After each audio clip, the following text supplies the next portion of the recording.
ഞങ്ങൾ പാണരാണ്, പുലയരാണ്, പറയരാണ്, നിങ്ങൾ തമ്പ്രാക്കന്മാരാണ്, അതുകൊണ്ട് നിങ്ങളുടെ മുമ്പിൽ ഞങ്ങൾ കൈകൂപ്പുന്നു, വണങ്ങുന്നു, നമിക്കുന്നു എന്നായിരുന്നു വേടൻ പാടിയിരുന്നെങ്കിൽ ഗോഡ്സെ കുഞ്ഞുങ്ങൾക്ക് വലിയ സന്തോഷമായേനെ. പക്ഷെ അദ്ദേഹം പാടിവെച്ചതോ, ഞാൻ പാണനല്ല, പുലയനല്ല, പറയനല്ല, നീ തമ്പുരാനുമല്ല, ആണേൽ ഒരു ചുക്കുമില്ല. അദ്ദേഹത്തിന്റെ ഈ വരികൾ കൊള്ളേണ്ടടുത്തു കൊണ്ടു, കൊള്ളേണ്ടവർക്ക് കൊള്ളേണ്ട വിധത്തിൽ കൊണ്ടു.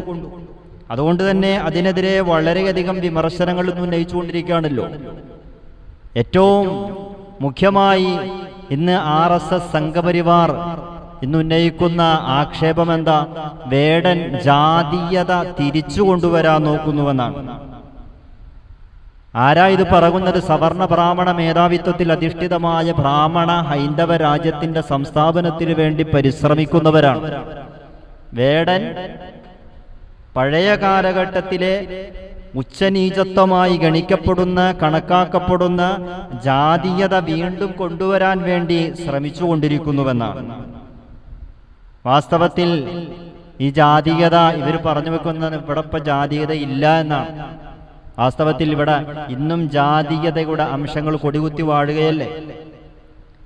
ശ്രീനാരായണ ഗുരുദേവനെ പോലെയുള്ള, അയ്യങ്കാളിയെ പോലെയുള്ള, അംബേദ്കറെ പോലെയുള്ള മുൻഗാമികളായ മഹാനുഭാവന്മാരായ സാമൂഹിക പരിഷ്കർത്താക്കൾ പുറന്തള്ളിയ വേസ്റ്റുകൊട്ടയിലേക്ക്, ചവിറ്റുകൊട്ടയിലേക്ക് വലിച്ചെറിഞ്ഞ ആ ജാതീയതയുടെ അംശങ്ങൾ ഇന്നും ഇവിടെ നിലനിൽക്കുന്നില്ലേ?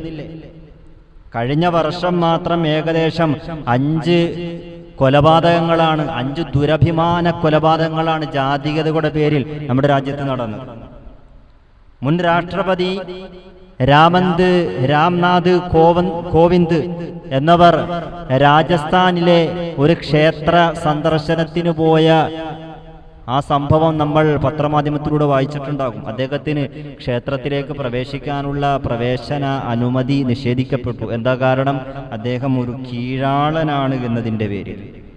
പാലക്കാട് നഗരസഭയിൽ, ഈ വടക്കേ ഇന്ത്യയിലേക്കൊന്നും പോണ്ട, പാലക്കാട് നഗരസഭയിൽ ഉന്നത കുലജാതരായ ആളുകൾക്ക് പ്രത്യേകം ശവ സംസ്കാരത്തിനു വേണ്ടി, ബോഡി ദഹിപ്പിക്കുന്നതിന് വേണ്ടി ഒരു പ്രത്യേക ഏരിയ.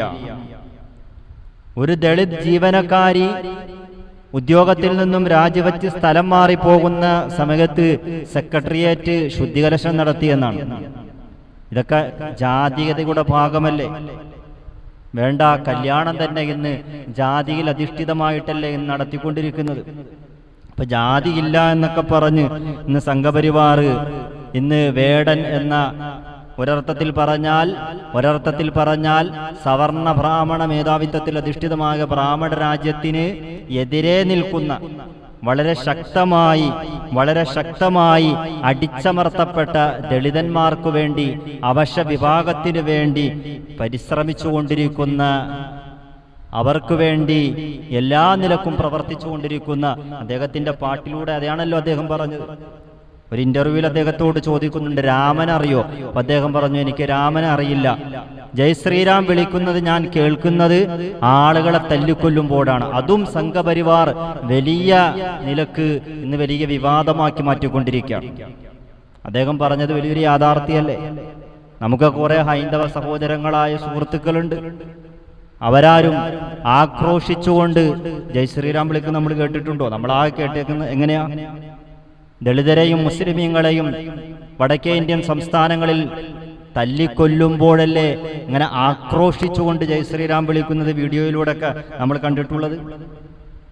2014 ശേഷം സംഘപരിവാർ രാജ്യത്തിന്റെ അധികാര മണ്ഡലത്തിലേക്ക് കടന്നു വന്നതിന് ശേഷം എത്രയോ ജയ് ശ്രീരാം വിളിയുടെ ആ ഒരു പശ്ചാത്തലത്തിൽ തന്നെ ജയ് ശ്രീരാം വിളി മുഴക്കിക്കൊണ്ട് എത്രയോ ആളുകളെ അടിച്ചു കൊന്നു. ഇന്നിപ്പോ വേടന്റെ ഗാനം, അദ്ദേഹത്തിന്റെ ഗാനം കാലിക്കറ്റ് യൂണിവേഴ്സിറ്റി പാഠ്യ വിഷയമായി സിലബസിൽ ഉൾപ്പെടുത്തിയേക്കാണ്. പിന്നെ ചില ആളുകൾ വേടനെ വിമർശിച്ച് പബ്ലിസിറ്റി ഉണ്ടാക്കാൻ വേണ്ടി നോക്കുന്നുണ്ട്. പക്ഷേ വിമർശിക്കുന്നവരെല്ലാം 0 ആയി മാറുന്നു. വേടൻ ഓരോ നിമിഷവും ഹീറോ ആയി പരിണമിക്കുകയും ചെയ്യുന്നു. ഇന്നിപ്പോൾ സംഘികളുടെ കോളർ ടൂൺ, മൊബൈൽ ഫോണിന്റെ കോളർ ടൂൺ വരെ വേടന്റെ പാട്ടാന്ന് കേൾക്കുന്നത്. അപ്പൊ തളർത്താൻ നോക്കിയിട്ട് കാര്യമില്ല. കാരണം തീയിൽ കുരുത്തവൻ വെയിലത്തു വാടൂല. അതുകൊണ്ട് Vedan is the voice of voiceless. അദ്ദേഹം ജ്വലിച്ചു നിൽക്കട്ടെ. ഇനിയും ഇനിയും ഈ നെറികെട്ട ഭരണത്തിനെതിരെ പാടാൻ, പാട്ടിലൂടെ എല്ലാ നിലക്കും പ്രതികരണശേഷിയോടെ പ്രതികരിക്കാൻ അദ്ദേഹത്തിന് കഴിയട്ടെ എന്ന് ആത്മാർത്ഥമായി ആഗ്രഹിക്കുകയാണ്, പ്രാർത്ഥിക്കുകയാണ്.